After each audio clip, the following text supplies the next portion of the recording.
welcome to this episode of Chai with Lakshmi. Today we're focusing on divorce and couple therapy. India has seen a dramatic increase in the number of divorces in the last 5 years. To be specific, the stat stands at 100%. Delhi had about 2 courts focusing on family issues in the 1980s. Today the number stands at 16. The number of divorces in urban India is obviously far higher than semi-urban or rural India. Why? How do we cope? What is the role of a couple therapist? We find out with Anjali Pillai, who is a couple therapist and life coach, as well as Izzat Ansari, a counsellor and social worker. Hello Izzat. Hello. And hello again Anjali. Hi. Could you please tell us what couple therapy is? Couples these days seem to have conflicting interests in some areas of their life. And it's not always easy to communicate what one is feeling and thinking with the other, especially if there's a conflict. And these, when communication fails, there are a lot of emotions that build up. And like we can make a mountain out of a molehill. So therapist is someone who kind of bring them both together and help them express their feelings, their emotions, their thoughts. So by listening to both sides and in an atmosphere of neutrality where sides are not taken no matter what is said, and when they both express and then the therapist kind of gauges what's the common ground and where they both want to meet, and then help them to on that little journey of theirs. A few years ago, I hadn't heard of the concept. So is it a fairly new thing in India? I guess it is fairly new because in the past it was more like, okay, these matters should not go outside the family, and the family's name and status and everything was so important. But now with people opening up and speaking more and being more communicative, and they are ready to. And also since more and more couples are choosing each other when they marry, it's not completely the family's say. So, in urban India, in urban India and many other urban cities. So then they have a sense of responsibility to even make it work. But I think, having said that, the number of couples who are seeking counseling is really minimal. And one hazard I see in my experience is that they really wait till the nth moment where things are just not working to come to a therapist.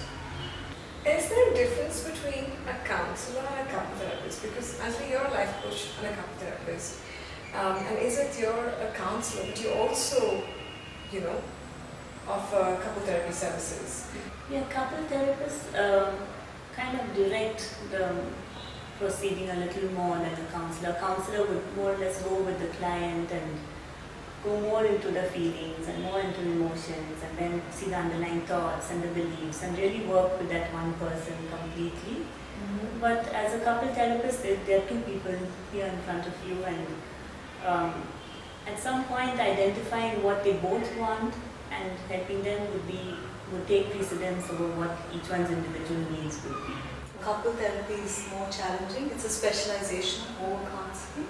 What happens in couples therapy is that you get to understand who wants what and how much can the other give, right? So it becomes easier for them to really look into the relationship and see how far each wants to go, is willing to go, if they want to. So a therapist is there to kind of facilitate that transaction of sorts. Basically bring about a lot of clarity and realism. Absolutely. Does couple therapy help, sort of decrease the amount of trauma the individuals in the relationship are going to go through because of the struggles that they're having, the divorce and post-divorce? Absolutely, undoubtedly. Because I think if a couple comes into therapy, they get more and more clarity on what they want in their life. And hence, if they're going to go and work out the marriage, they know why they're going to do it and how they're going to do it. And if that's not going to happen, they still know why and how.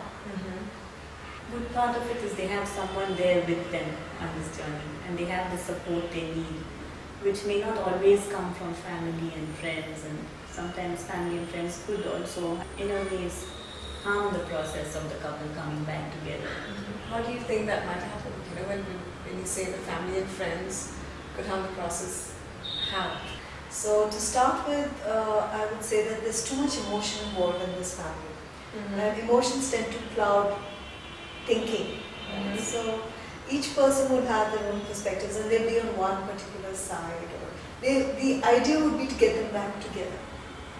You know, they would not really want primary to thrust would be that, I suppose, in most Indian families, yes. Mostly because of it's a social obligation, marriage and stuff, and the family is so involved that the family tries their best to keep them together. Sometimes that kind of perpetuates whatever wrong is happening between the couple. Because they really, after some time, have no one to turn to, and the family is there trying to force them to come back. So there's more and more pressure, and that pressure can actually make things worse in a sense. Yeah, and also, you know, when these episodes, I would call, happen where, you know, families interact and say they don't get along, there's a lot of words exchanged, a lot of emotions exchanged, which cannot be deleted. So even if the couple wants to work on their marriage, each individual, the husband, the wife, is carrying with them all that was said when they're meeting their mother-in-law or their sister-in-law, because it cannot be erased. And you know, so it just messes things up further. I would rather that they come to an external person who's far more, who has, you know, independent views and who's not biased and is not going to pressure them one way or another. Absolutely. So when should they come to a couple therapist? I would imagine that, you know, when they feel that things are not working too well and they're not able to express themselves too well, when there's just some turbulence in the marriage, they could start thinking about therapy. Okay, let's take a scenario, an imaginary scenario. So you've got a husband who's got a successful career, comes from a well-to-do family, conservative family, and you've got a wife who also comes from a conservative family, well-to-do again, and they have both got very strong careers, and they've got a couple of children. They've been married 5 years, and possibly over a period of time they've been spending so much time at work. They've not had enough time for each other, not enough time for the children, and also because their lives have become more separate. Their tastes have changed, the choices have changed, and maybe even how they communicate, what they communicate about, and what they do together has changed. And they've sort of come to a point where they feel like there's really nothing between you and me anymore. You know, and we're only here for the kids.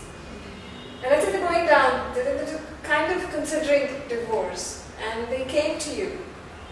Where would it kind of begin, and how long will the process take for them to sort of see what it is that's really sort of, you know, pulling them apart, and if it can be fixed? Okay, so I think the scenario you gave is common occurrence, right?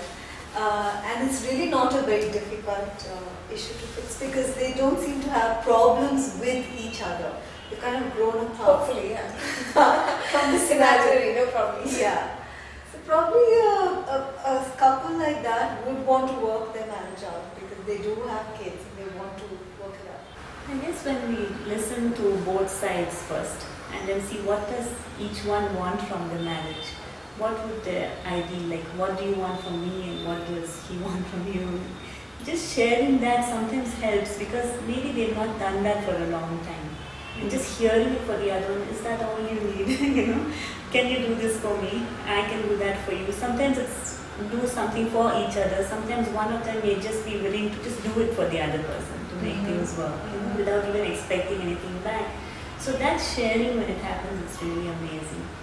And you had asked about how long it takes. Really, it depends on case to case and what are the challenges they're facing. Ideally, I guess around 8 to 12 sessions for something that's a little serious would be fine. But I do know couples who constantly stay in counseling just so that, you know, anything that ever, in a normal course of life, like how every day we need to sweep our house, you know, we need to sweep if there's anything that's built up. So it depends on whether we have it, whether we have to resolve the issue or we just in counseling to ensure that it's all smooth flowing. So it's an investment really. It is. I mean, the one angle to it is that, okay, you've got a problem, you can go to therapists to try and find a way out, find the solution to the problem. Then the other aspect is, okay, every couple has its own set of challenges, and can you from time to time reach out to a therapist just so that things are running smoothly, as smoothly as you possibly can, given you're educated and you're making an informed choice really then. Yeah. And then there's scope to really get very slowly but very intimate, because you then start sharing everything that you're feeling, and then the counselor at some point could just step out, because then you can see that the marriage is working. Thank you very much, Anjali and Izzat, for joining me on Chai with Lakshmi. And folks, if you're in a relationship, or if you're married, or you're considering divorce, or just going through a rough patch with your girlfriend even of a long time, or boyfriend, do contact a couple therapist. Do seek to have a discussion on how you can possibly resolve things, or even to just understand what the actual problem is. And of course, you can write into Anjali and Izzat. The email address will be wellbeing@chaivithlakshmi.com. Thank you for joining us on this episode of Chai with Lakshmi. Until the next, stay inspired.